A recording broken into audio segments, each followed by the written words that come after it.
دیکھیں، جب ہم کسی بیماری کی تشخیص کی بات کرتے ہیں نا، تو عام طور پر ایک انجینئرنگ جیسی درستگی کی امید ہوتی ہے ہمیں۔ ہاں بالکل، واضح نتیجے کی۔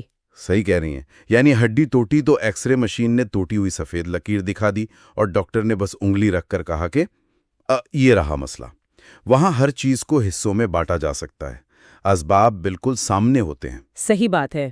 اصل میں ذہن کو نا ایسی چیزیں پسند ہیں جو واضح ہوں، جنہیں آسانی سے سمجھا جا سکے۔ بالکل۔ لیکن دیکھیں، جب انسانی ذہن تبدیلی اور اچانک آنے والے موڑ کی دنیا میں قدم رکھتا ہے تو وہ ایکس رے مشین بالکل بیکار ہو جاتی ہے۔ ہم ایک ایسی تشخیصی دنیا میں آ جاتے ہیں جو نہایت دھندلی ہے، پیچیدہ ہے، جہاں اسباب اور نتائج کا مطلب اتنی آسانی سے پتہ نہیں لگایا جا سکتا۔ یقیناً وہاں صرف لکیریں نہیں ہوتی۔ تو آج کی اس تحقیقی گفتگو کا بنیادی مقصد اسی دھندلاپن کو صاف کرنا ہے۔ ہم سننے والوں کے لیے ڈاکٹر اسپینسر جانسن کی مشہور دستاویز ہو مووڈ مائی چیز کے اسباق کو بنیاد بنا کر اس موضوع پر بات کریں گے۔ ایک بہترین انتخاب ہے یہ۔ شکریہ۔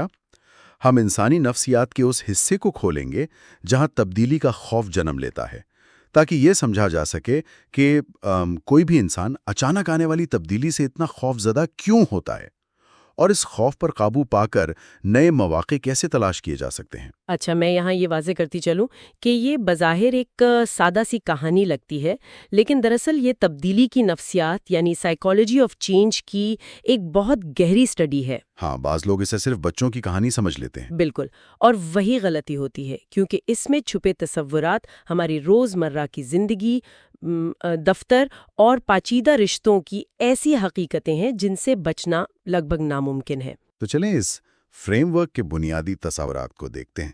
سب سے پہلے ایک بھول بھلیا یعنی میز کا ذکر ہے اس میں۔ صحیح۔ یہ بھول بھلیا دراصل ہمارا ماحول ہے، وہ جگہ جہاں ہم اپنا وقت گزارتے ہیں۔ یہ دفتر ہو سکتا ہے، سماج ہو سکتا ہے، یا ذاتی رشتے ہو سکتے ہیں، جہاں حالات کے نشیب و فراز آتے رہتے ہیں۔ بالکل۔ اور اس بھول بھلیا کے اندر جس چیز کی تلاش مسلسل جاری رہتی ہے وہ ہے چیز۔ اب چیز یہاں ہماری خواہشات کا ایک استعارہ ہے، پیسہ، کامیابی، اچھی صحت یا پھر ذہنی سکون۔ اور ان خواہشات کو ڈھونڈنے کے لیے 4 کردار تصور کیے گئے ہیں۔ 2 چوہے ہیں، سنف جس کا کام آہٹ کو سونگھنا ہے، اور اسکری جو تیزی سے بھاگنے پر یقین رکھتا ہے۔ یعنی ان کے ذہن بالکل سادہ ہیں۔ ہاں، سادہ ذہن جو بغیر کسی پیچیدگی کے فیصلے کرتے ہیں۔ ان کے برعکس 2 چھوٹے انسان ہیں اس کہانی میں، ہیم اور ہو۔ ان کے پاس پیچیدہ انسانی دماغ ہے، وہ ہر صورتحال پر لمبی سوچ بچار کرتے ہیں، تجزیہ کرتے ہیں اور توقعات بناتے ہیں۔ اچھا، جب یہ چاروں محنت کر کے آخرکار چیز اسٹیشن سی پر پہنچتے ہیں، جہاں چیز کا ایک بے تحاشا ذخیرہ موجود ہے، تو ان کے رویوں میں ایک عجیب سا فرق سامنے آتا ہے۔ ایک بہت واضح فرق دکھتا ہے وہاں۔ مجھے لگتا ہے ہیم اور ہو کی زیادہ سوچنے کی عادت بالکل ایسی ہے جیسے کسی کمپیوٹر براؤزر میں 50 ٹیبز ایک ساتھ کھول دیے جائیں۔ اوہ اچھا، یہ بہت دلچسپ مثال دی آپ نے۔ اور آخرکار براؤزر ہینگ ہو جاتا ہے، جبکہ چوہوں کا طریقہ ایک سمپل سرچ بار جیسا ہے۔ انہوں نے سونگا، راستہ دیکھا اور نتیجہ نہیں ملا تو بغیر غصہ کیے واپس مڑ گئے۔ صحیح کہہ رہے ہیں۔ اس کی وجہ یہ ہے کہ انسانی ذہن حقیقت کو ویسا نہیں دیکھتا جیسی وہ ہوتی ہے۔ وہ اپنے ماضی کے تجربات، ذاتی جذبات اور مستقبل کے خوف کو ملا کر ایک پیچیدہ تصویر بناتا ہے، جسے شاید کوگنیٹو اوورلوڈ کہتے ہیں۔ بالکل، نفسیات کی زبان میں اسے یہی کہتے ہیں۔ انسان راستہ بند دیکھ کر وہاں کھڑا ہو جاتا ہے اور سوچتا ہے کہ یہ راستہ بند کیوں ہے؟ کل تو کھلا تھا، اس بند ہونے میں کس کا قصور ہے؟ جبکہ سادہ ذہن صرف ٹرائل اینڈ ایرر پر چلتا ہے۔ ہاں، اگر ایک راستہ بند ہے تو دماغی توانائی اس سوال پر ضائع نہیں کرنی کہ کیوں بند ہے، بلکہ اس توانائی کو نیا راستہ ڈھونڈنے میں لگانا ہے۔ زبردست۔ اچھا، اسٹیشن سی میں ڈھیروں چیز ملنے کے بعد ہیم اور ہاک کا رویہ مکمل طور پر تبدیل ہو جاتا ہے۔ وہ اپنے جوتے اتار کے رکھ دیتے ہیں، آرام دہ ہو جاتے ہیں اور دیوار پر باقاعدہ لکھتے ہیں کہ چیز کا ہونا آپ کو خوش رکھتا ہے۔ یعنی ان کے اندر ایک غرور آ جاتا ہے، ایک مالکیت اور انٹائٹلمنٹ کا احساس پیدا ہو جاتا ہے وہاں۔ لیکن ایسا ہوتا کیوں ہے؟ دیکھیں، دماغ کا ایک بہت بڑا مسئلہ یہ ہے کہ وہ ذہنی توانائی بچانا چاہتا ہے۔ جب کسی انسان کو کوئی آرام دہ مقام مل جاتا ہے تو دماغ ایک سٹیٹس کو بائس کا شکار ہو جاتا ہے۔ مطلب وہ تبدیلی نہیں چاہتا۔ صحیح، وہ یہ فرض کر لیتا ہے کہ آنے والا کل بالکل آج جیسا ہی ہوگا، کیونکہ مسلسل تبدیلی کو مانیٹر کرنا اور نئے حالات کے لیے چوکنا رہنا دماغ کے لیے تھکا دینے والا کام ہے۔ تو اس لیے ہیم اور ہو نے اس چیز کو اپنی ذات کا حصہ سمجھ لیا۔ بالکل اپنا پیدائشی حق سمجھ لیا۔ انہوں نے اپنی پوری زندگی اس کے ارد گرد مقرر کر لی اور مطمئن ہو گئے۔ لیکن تبدیلی کا جھٹکا تو آخر لگنا ہی تھا۔ ایک دن چیز غائب ہو جاتا ہے۔ چوہے حیران نہیں ہوتے کیونکہ انہوں نے پہلے ہی نوٹس کر لیا تھا کہ چیز کم اور پرانا ہو رہا ہے۔ ہاں، چوہوں نے اشارے پہلے ہی پڑھ لیے تھے۔ صحیح۔ تو انہوں نے اپنے لٹکائے ہوئے جوتے پہنے اور بغیر سوچے سمجھے نئے سفر پر نکل گئے۔ لیکن ہم کا رد عمل دیکھیں، وہ چلاتا ہے کہ میرا چیز کس نے ہٹایا؟ حیرت سے پھٹی ہوئی آنکھوں کے ساتھ۔ ہاں، وہ اسے ایک بہت بڑی ناانصافی قرار دیتا ہے۔ اچھا ویٹ، مجھے یہاں ایک چھوٹا سا پش بیک دینا ہے۔ جی پوچھیے۔ پوری زندگی اپنی جوانی کسی ایک کریئر کو بنانے میں لگا دی ہو یا سالوں کی محنت سے ایک رشتے کو کھڑا کیا ہو اور وہ اچانک بکھر جائے، تو کیا اس پر سوال اٹھانا، غم منانا اور دنیا سے وضاحت مانگنا انسانی فطرت نہیں ہے؟ جذباتی طور پر یہ رد عمل پوری طرح سمجھ آتا ہے۔ نفسیات میں اس رویے کو لاس ایورژن اور سنک کاسٹ فیلیسی کہا جاتا ہے۔ سنک کاسٹ فیلیسی مطلب؟ جو پہلے سے لگا چکے ہیں اسے کھونے کا ڈر۔ بالکل وہی۔ انسان نے جو وقت، لگن اور محنت سرمایہ کاری کے طور پر لگائی ہوتی ہے نا، وہ ماضی کی قربانی اسے وہاں سے آزاد نہیں ہونے دیتی۔ لیکن بنیادی مسئلہ یہاں انٹائٹلمنٹ یعنی حق جتانے کی سوچ کا ہے۔ کس طرح کا حق؟ دیکھیں، قدرت کا نظام یا دنیا کے حالات کسی کے ذاتی انصاف کے معیار پر نہیں چلتے۔ ہم کے آواز میں میرا چیز کہنے کا تصور ظاہر کرتا ہے کہ وہ تبدیلی کو ایک ذاتی حملہ سمجھ رہا تھا۔ یعنی وہ پرسنل لے رہا تھا اس بات کو۔ صحیح کہا۔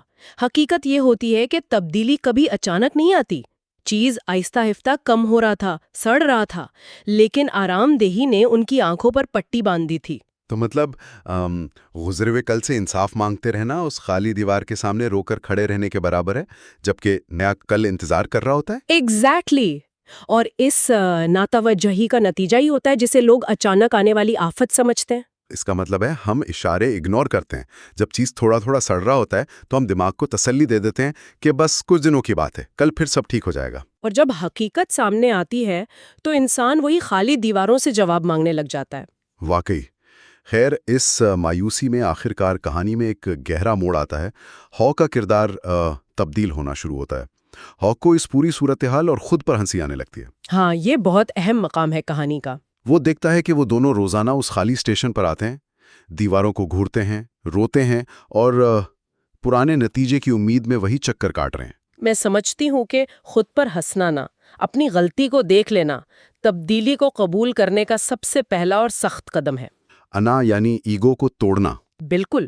جب انسان اپنی بے وقوفیوں، اپنی ضد اور اپنے کھوکھلے اصولوں پر ہنسنا شروع کر دیتا ہے تو وہ دراصل اس انا کے بوجھ سے آزاد ہو جاتا ہے جو اسے ماضی میں جکڑے ہوئے تھا۔ صحیح۔ ہوا نے جیسے ہی تسلیم کیا کہ اس کی توقعات جھوٹی تھیں اور حقیقت اس سے مختلف ہے، اس کے ذہنی دروازے جو اب تک بند تھے وہ کھلنا شروع ہو گئے۔ اسے احساس ہو جاتا ہے کہ پرانا چیز اب واپس نہیں آنے والا۔ پھر ہوا طے کرتا ہے کہ وہ اکیلا اس اندھیری بھول بھلیا میں نکل جائے، اور جانے سے پہلے وہ دیوار پر ایک سوال لکھتا ہے جو میری نظر میں اس گفتگو کا سب سے مضبوط سوال ہے۔ پتہ ہے وہ سوال کسی ایک کردار کا نہیں ہے۔ اگر خوف نہ ہوتا تو کیا کرتے؟ ہاں، یہ دنیا کے ہر اس فرد کی آواز ہے جو کسی بے مقصد نوکری، کسی مایوس کن رشتے یا کسی ایسی عادت میں پھنسا ہے جو اب خالی ہو چکی ہے۔ اچھا، ویسے نئے راستوں کا اندھیرا اور انجان پن خوف پیدا تو کرتا ہے، اور خوف انسان کو ایک جگہ جما دیتا ہے، دماغ بالکل فریز ہو جاتا ہے۔ صحیح۔ لیکن ہاؤ کے اس سوال نے دراصل ذہن کا پورا رخ بدل دیا۔ اس نے ذہن کو اس توقع سے آزاد کیا کہ سفر آسان ہوگا، اور اس کی جگہ خود سے پوچھا کہ ہمت ہوتی تو قدم کہاں اٹھتا۔ اور پھر اس نے عملاً اس سمت میں قدم اٹھایا۔ جی، نئے سفر کی طرف۔ لیکن بھول بھلیا کے راستے سیدھے تو نہیں ہوتے نا۔ راستے میں جب ہاؤ تھک جاتا ہے، گھبراہٹ اسے پکڑنے لگتی ہے، تو وہ ایک اہم ذہنی مشق کرتا ہے۔ تصور کی مشق۔ بالکل۔ وہ باقاعدہ آنکھیں بند کر کے تصور یعنی امیجنیشن کی طاقت استعمال کرتا ہے۔ وہ اپنے ذہن میں نئی اور مزیدار چیز کی تصویر بناتا ہے، اس کے ذائقے اور مہک کو قیام کرتا ہے۔ اور اس ذہنی تصور سے اسے توانائی ملتی ہے۔ ہاں، اس کے تھکے ہوئے قدم دوبارہ تیز ہو جاتے ہیں۔ مجھے اس نقطے کو تھوڑا اور کھولنا ہے۔ دیکھیں، خوف بھی تو حقیقت نہیں ہوتا نا، صرف ایک تصور ہوتا ہے جو دماغ خود بناتا ہے۔ خوف بتاتا ہے کہ آگے گڈھا ہے، اندھیرا ہے، تم تباہ ہو جاؤ گے۔ صحیح بات ہے۔ تو جب ہم اس کے برعکس مثبت نتیجے کا تصور کرتے ہیں تو دماغ کے اندر ایسی کیا میکینکی تبدیلی آتی ہے جو انسان کو ڈر سے نکال دیتی ہے؟ اچھا، نفسیاتی اور نیورولوجیکل حوالے سے اگر ہم اسے دیکھیں نا تو خوف عام طور پر امیگڈلا کا ایکٹیویٹ کرتا ہے۔ یہ دماغ کا وہ چوکیدار حصہ ہے نا؟ ہاں بالکل، جو خطرے کے وقت انسان کو فائٹ اور فلائٹ یعنی لڑنے یا بھاگنے کا سگنل دیتا ہے۔ جب آپ مسلسل برے نتیجے کا سوچتے ہیں تو دماغ خطرے کی ایسی کنٹینیوس حالت میں پھنس جاتا ہے جہاں توانائی صرف بچاؤ میں لگتی ہے۔ مطلب نئے راستے ڈھونڈنے کی صلاحیت بلاک ہو جاتی ہے۔ نئے چیز کا تصور کیا اور اس خوشی کو اپنی سوچ میں محسوس کیا تو اس کے دماغ میں ڈوپامین اور دوسرے ریوارڈ کیمیکلز ریلیز ہوئے۔ تو ڈوپامین دماغ کو ریوارڈ سسٹم کی طرف لے جاتا ہے۔ یقیناً ان کیمیکلز نے دماغ کو خطرے کی حالت سے نکال کر انعام کی تلاش والے نظام میں شامل کر دیا۔ ماضی کا عقیدہ یہ تھا کہ اندھیرے میں موت ہے، جبکہ نیا عقیدہ بن گیا کہ اندھیرے کے پار زندگی اور بہتر مواقع ہیں۔ مطلب تصور دماغ کو خطرے کے موڑ سے نکال کر دریافت کے موڑ میں لے آتا ہے۔ کیا بات ہے!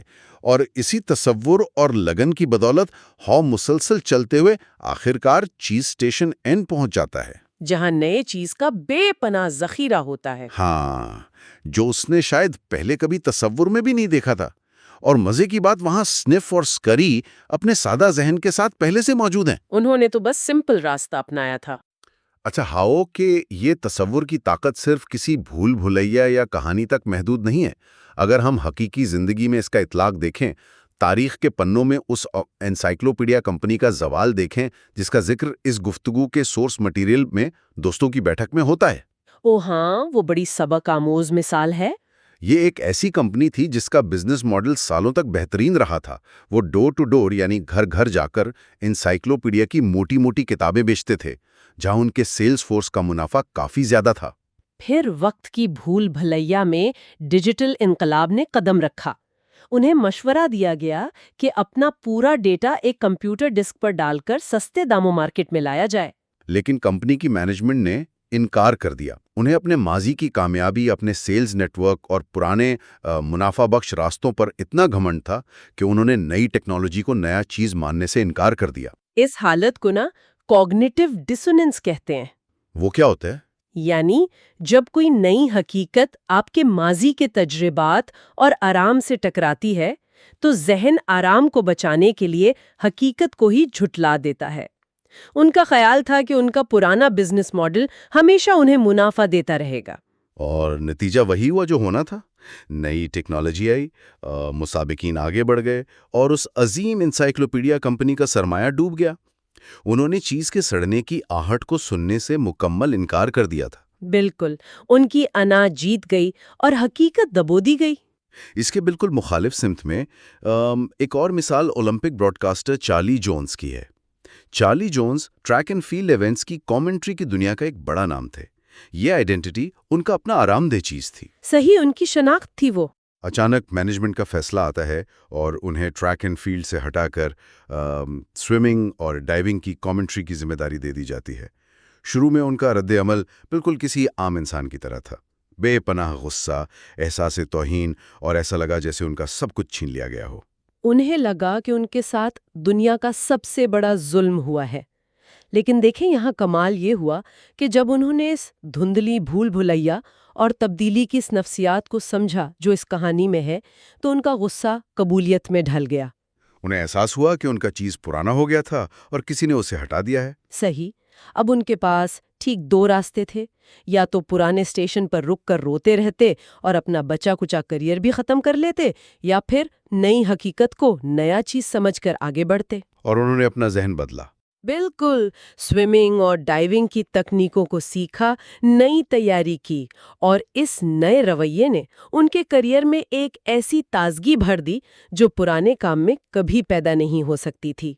چارلی کی اس کہانی سے ایک بہت ہی گہرا سوال ذہن میں ابھرتا ہے جو انسانی فطرت کے ایک دوسرے پہلو کو اجاگر کرتا ہے۔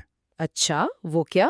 اب تک ہم نے یہی سمجھا ہے کہ چیز کا مطلب کوئی فزیکل دنیا کی چیز ہے، جیسے نوکری، پیسہ یا کوئی مکان۔ لیکن کیا پرانا چیز ہمارا اپنا پرانا رویہ یعنی اولڈ بیہیویئر نہیں ہو سکتا؟ یہ بہت گہرا پوائنٹ ہے۔ تصور کریں، اگر کوئی انسان اپنے دفتر میں یا کسی خاص ذاتی رشتے میں مسلسل مایوسی اور جھگڑوں کا شکار ہے، وہ یہ سمجھتا ہے کہ حالات اور سامنے والے لوگ خراب ہیں، تو کیا ایسا ہو سکتا ہے کہ وہ شخص اسی دفتر میں رہے، اسی رشتے میں آباد رہے، لیکن اپنی جگہ چھوڑنے کے بجائے صرف اپنا سخت پرانا رویہ چھوڑ دے؟ بالکل ایسا ممکن ہے۔ یعنی کیا صرف اپنا برتاؤ اور سوچ بدل کر، اپنی انا کو توڑ کر، وہ وہیں رہ کر ایک نیا اور بہتر نتیجہ حاصل کر سکتا ہے؟ میں بتاتی ہوں، یہ اس پورے تجزیے کا سب سے ضروری پہلو ہے۔ اکثر لوگ تبدیلی کا لفظی مطلب نہ بھاگ جانا یا جگہ بدل لینا سمجھتے ہیں، لیکن حقیقت میں سب سے بڑی تبدیلی انٹرنل ہوتی ہے، اندر کی تبدیلی۔ یعنی خود کے اندر کی بھول بھلائیا؟ صحیح، آپ کا طنز کرنے کا عادی رویہ، آپ کی ضد، یا پھر آپ کے توقعات کا ڈھیر، یہ سب خود ایک سڑ چکا چیز ہے۔ اگر ایک رشتے میں کشمکش ہے اور آپ اپنے دماغی پیٹرن کو بدل کر مزاج میں لچک پیدا کر لیں اور سامنے والے کو سننا شروع کر دیں، تو دنیا خود بخود نہیں لگنے لگتی ہے۔ رشتہ اور دفتر وہیں رہتا ہے، لیکن آپ کے اندرونی ماحول بدل جانے سے آپ کا تجربہ نیا ہو جاتا ہے۔ اصل تبدیلی ہمیشہ باہر کے ماحول کو چھوڑنا نہیں، بلکہ نئے حالات کے مطابق خود کو شیپ کرنا ہے۔ تو اس تبدیلی اور نفسیات کی لمبی کشمکش کو سمیٹتے ہوئے ہم چند بنیادی اصولوں کو واضح کر سکتے ہیں۔ خلاصہ یہ ہے کہ تبدیلی کا ہمیشہ پہلے سے اندازہ لگائیں، اپنے حالات کو، اپنے کاروبار کو اور اپنے رشتوں کو آنکھیں بند کر کے بس ایک ہونا چاہیے کہ فرض پر مت چھوڑیں۔ بالکل ایسے ہی جیسے چوہے مسلسل سونگھتے رہتے تھے، چیز پر نظر رکھنا بہت ضروری ہے، مطلب اپنے گرد و نواح اور حالات کو مانیٹر کریں۔ صحیح۔ جب چیزیں پرانی ہو رہی ہوں تو ویٹ نہ کریں کہ وہ بالکل ختم ہو جائیں، تب جا کر گھبراہٹ شروع کی جائے، اور جب معلوم ہو جائے کہ حقیقت بدل چکی ہے تو اس وقت ماضی پر آنسو بہانے اور خود پر رحم کھانے میں وقت ضائع کرنے کے بجائے پرانی چیز کو فوراً چھوڑ دیں اور نئے سفر کو قبول کریں۔ اسٹیشن سی کا آرام کبھی انسان کے آگے بڑھنے میں رکاوٹ نہیں بننا چاہیے۔ لیکن اس پورے جائزے کو اختتام کی طرف لے جاتے ہوئے میں ایک آخری فکریہ سوال یہاں چھوڑنا چاہتا ہوں، ایک ایسا سوال جو نفسیات کی سطح سے ٹھیک آخر میں نکلتا ہے۔ جی بالکل، بتائیں۔ دیکھیں، اب تک پورا زور اس بات پر دیا گیا ہے کہ جب چیز جگہ بدلے تو تم اس چیز کے پیچھے جاؤ، تسلیم کرو اور نئی بھول بھلیا میں نکل پڑو۔ لیکن ایک مقام آگے بڑھ کر سوچیں، اگر یہ دنیا، یہ بھول بھلیا ایک مسلسل بدلتی ہوئی حقیقت ہے، میرا مطلب ہے ایک کبھی نہ رکنے والا عمل ہے، تو کیا ہماری زندگی کی اصل کامیابی واقعی اسٹیشن این کو ڈھونڈ لینا ہے؟ ہاں، اگر منزل دوبارہ بدلنی ہی ہے تو وہ صرف ایک ٹیمپرری سٹاپ ہوا۔ سفر کے خوف کو ذہن سے نکال دینا اور حالات کے مطابق خود کو مسلسل ڈھالنے کا ہنر آ جانا ہی ہمارا سب سے بڑا انعام ہے۔ یہ واقعی سوچنے کی بات ہے۔ شاید کوئی مخصوص مکمل منزل نہیں، بلکہ خود کو اس تبدیلی بھرے سفر کے قابل بنا لینا اور ڈر کے بغیر چلنا ہی ہمارا اصل نیا چیز ہے۔ جب انسان بھول بھلائیے کے اندھیرے میں قدم رکھنے سے ڈرنا چھوڑ دیتا ہے نا، تو تبدیلی آفت نہیں رہتی، بلکہ زندگی کے لطف کا حصہ بن جاتی ہے۔ سنا اور اس تحقیقی سفر میں ساتھ رہنے کا بہت شکریہ۔